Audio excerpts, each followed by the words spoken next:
Hello, Math 3 students. So today we are going to be talking about horizontal asymptotes of irrational functions and finding the y-intercepts and x-intercepts. So first off, to find the horizontal asymptotes, there's kind of three situations that could be happening. Basically what you have to do is you have to look at the degree of the numerator and the degree of the denominator, okay? So the first one is if the degree of the denominator is bigger than the degree of the numerator. So for example, let's say we had like x plus 2 all over x plus 1 times x minus 3, okay? On top here, we have a degree 1. On bottom, we have a degree 2, right? Because if we multiply this out, we end up with an x squared here in the denominator. So in this case, our denominator is bigger than our numerator, okay? When that happens, okay, that means that our horizontal asymptote is going to be y equals 0, okay? And the reason for that is essentially because the bottom grows faster than the top. As x gets bigger and bigger, the function will eventually approach 0. Won't reach 0, but it will approach 0. The next case we have is if the degree of the numerator and the denominator are equal. So let's say we had 2x plus 1 times x plus 5 all over 3x plus 6 times x plus 3, okay? This one we have a degree, we have a degree 2 on top, and on the bottom we have a degree 2 on the bottom. So in this case, the degree of the numerator equals the degree of the denominator. When that is the case, what you need to do is you need to get it into standard form, and you look at the leading coefficients, okay?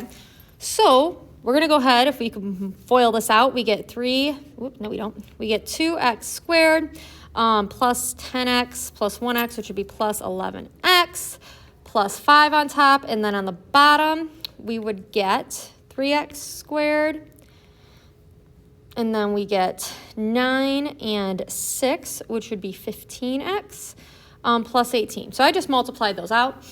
As you can see, obviously, we have same degree on top and the bottom. So what you do at this point is you look at the leading coefficients, okay? So the coefficients on the highest powers, that's what your asymptote is going to be. So in this case, our asymptote would be y equals 2 over 3.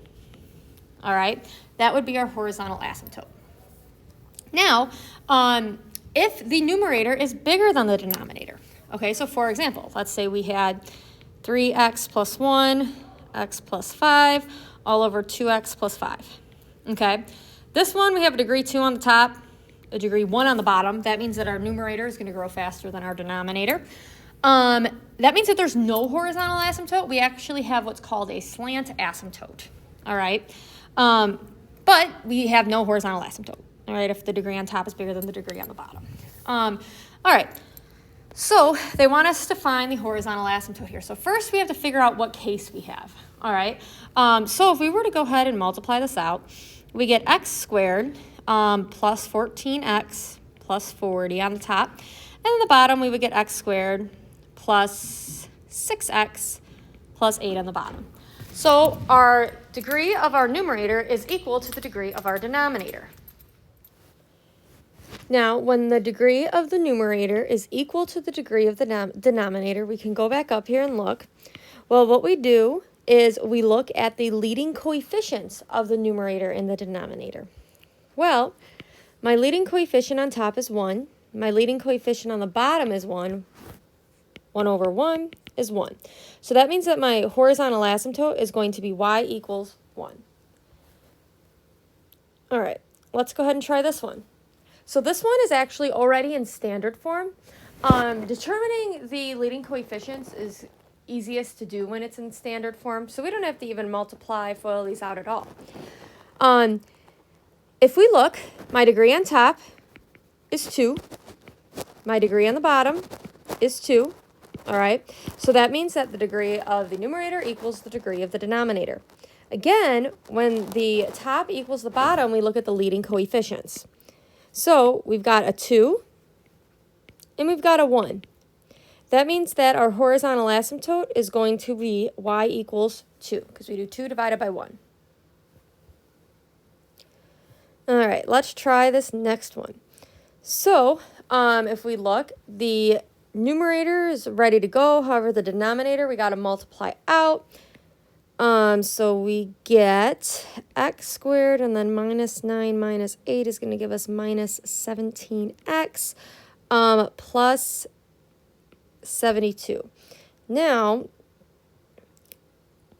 x minus 8.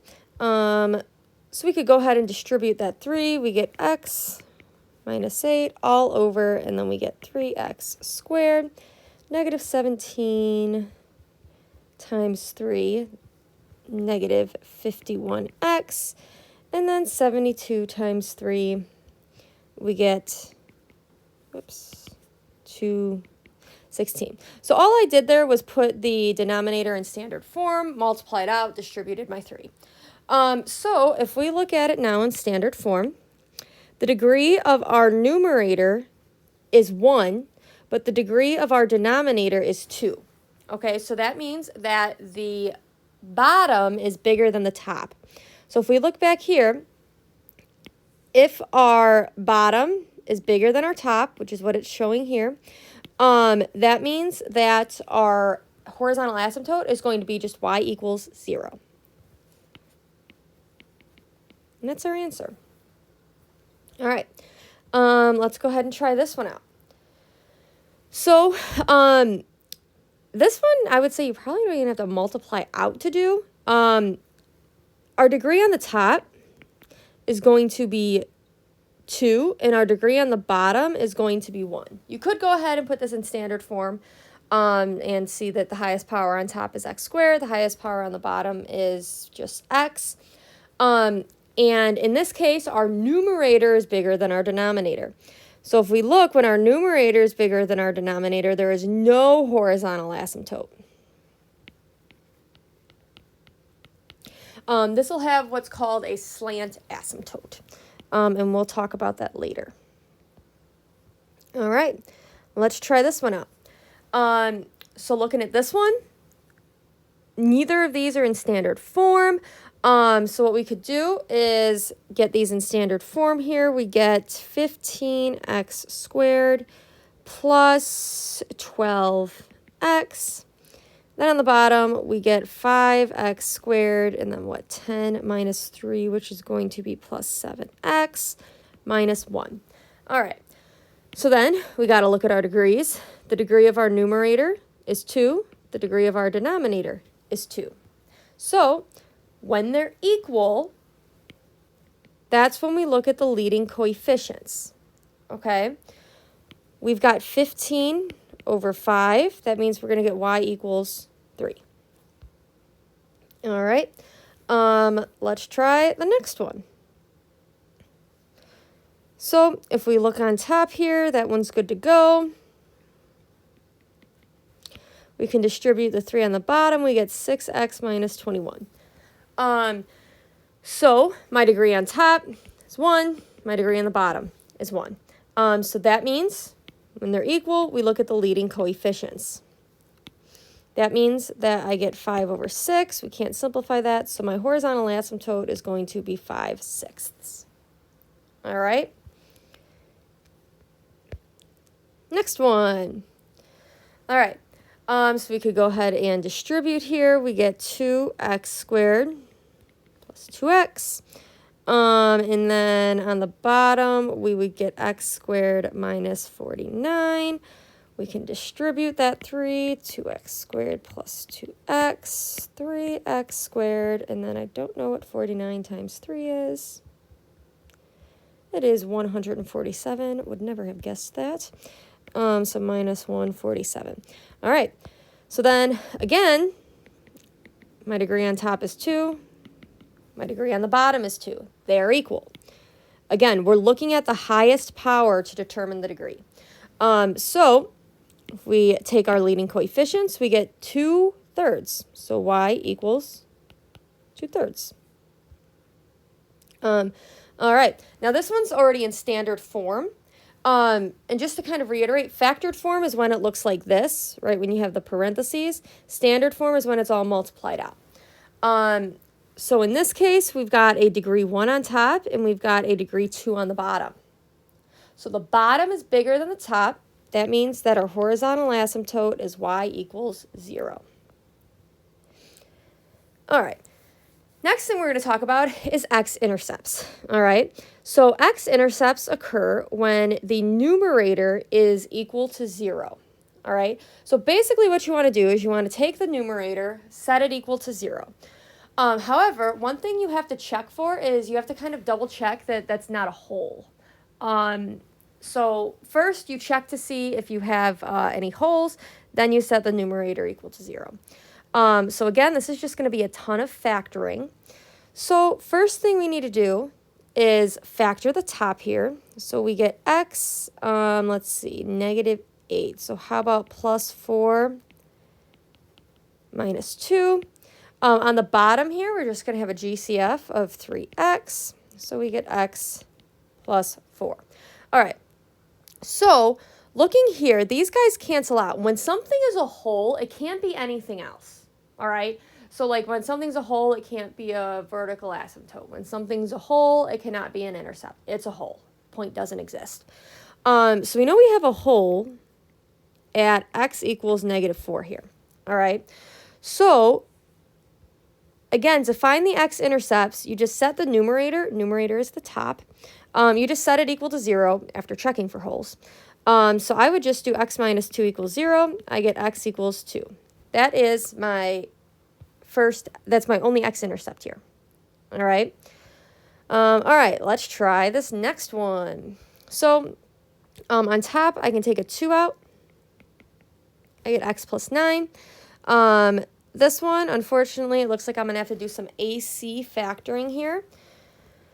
So I'm going to do 2 times 27, and I get 54. So we need to multiply to negative 54. I'm going to actually just do this up here.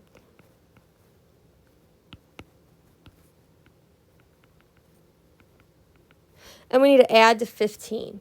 Let's see. That's kind of a tricky one. What about 18? Let's see. Yes, that does work.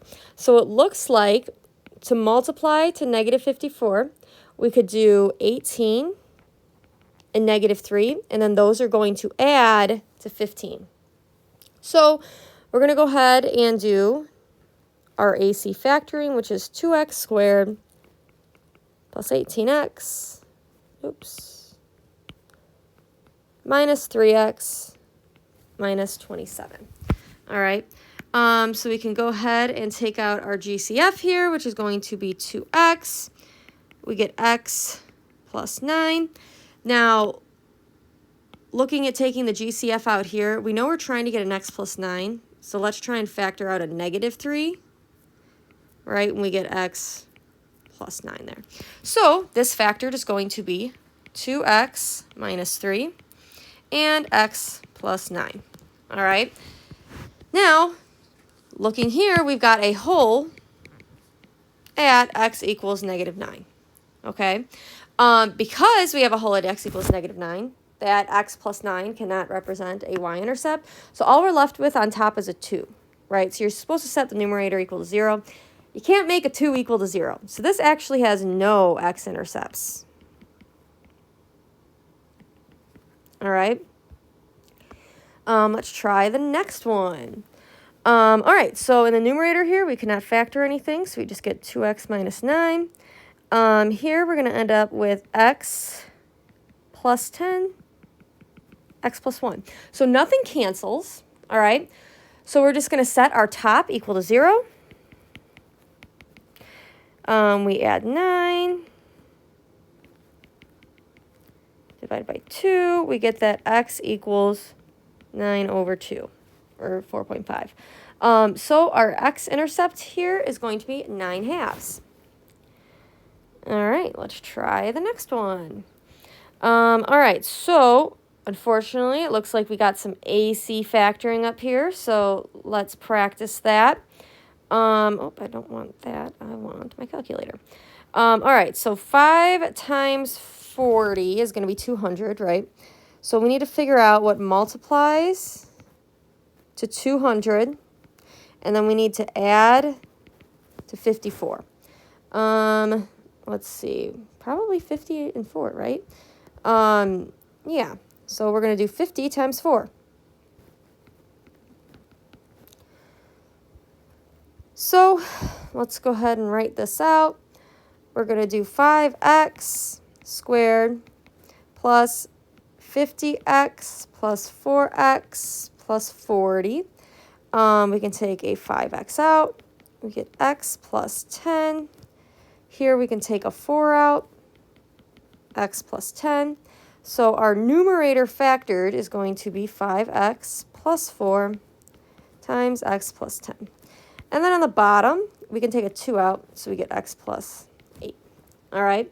So in this case, again, nothing cancels. So we have to set everything in the numerator because nothing went away. So we set everything in the numerator equal to 0. So we're going to do 5x plus 4 equals 0. X plus 10 equals 0. All right? So we do minus 4 minus 4. 5x equals negative 4. X equals negative 4/5. That's one of our x-intercepts. And then in this case, we get x equals negative 10. That's our other x-intercept. So you could have multiple x-intercepts. That was the first one that had multiple. You could have none, you could have 1, you could have 2, 3, 4. It could keep going up. All right. All right. So last one here, this one's quite easy. And we've done this before. To find a y-intercept, okay, you just plug in 0 for x. That's literally all you do. So we're going to go plug in 0 for x here. We get 0 minus 7 times 0 minus 18 all over 2 times 0 plus 4. We end up with negative 18 all over 4, which will simplify to negative 9/2. So that would be our y-intercept. You could write it as a point. You could do like 0 comma negative 9 over 2, or if there's, depending on what they're asking for, you could provide either answer. All right, same thing here. Plug in 0 for x. 2 times 0 plus 16 all over 3 times 0, minus 10. We end up with 16 all over negative 10, which we can divide both by 2, so we get 8 over negative 5. So negative 8/5 would be our y-intercept here. Next one, again, just plug in 0 for x. Actually, this one's an interesting one. If we do 0 for x here,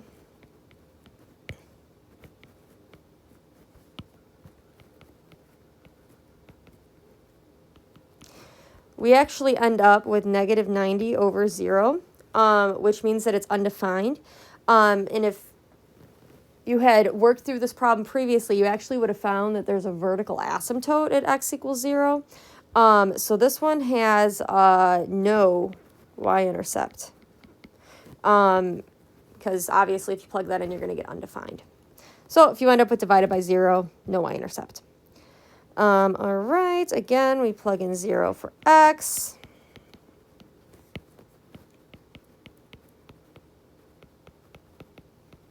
So we end up with negative 64 all over negative 32, which we can divide both of those by 8, right? The negatives go away. We get 8 over 4. Oh, I guess, wow, that's literally just 2. LOL. All right. So again, to kind of reiterate, horizontal asymptote, you have to compare the degrees, okay? For x-intercept, you need to factor completely, find any holes to exclude them, then set the numerator equal to 0. Then to find y-intercepts, you just plug in 0 for x.